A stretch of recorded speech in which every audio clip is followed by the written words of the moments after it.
Évidemment, il faut que la situation en Palestine s'assainisse. Il faut qu'on sache avec qui on va avoir des il faut peut-être aussi un seul interlocuteur légitime. Un seul interlocuteur démocratiquement élu. Et de là, on voit les ingérences étrangères, iraniennes ou autres. Il n'y a pas que l'Iran, parce que l'Iran, évidemment, il le fait de façon géostratégique. La proxysation, comme on dit, entre guillemets, le proxy war. La Russie, est-ce qu'elle a son mot à dire? Certainement, parce qu'il y a la Syrie, n'oublions pas, et puis Daesh, et ainsi de suite, et ainsi de suite. Ça revient à ce que disait le général de Gaulle, ce Moyen-Orient compliqué.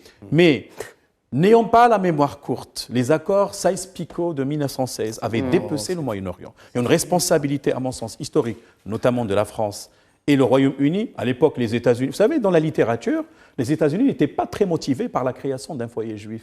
Déjà en 1947, c'était les Russes. Parce qu'il y a eu beaucoup de mouvements d'émigration de Russes, de confessions juives qui se sont installés. Donc vous voyez, il faut interpeller à mon sens l'histoire et finalement dire aujourd'hui, est-ce que les Palestiniens sont des humains ou pas?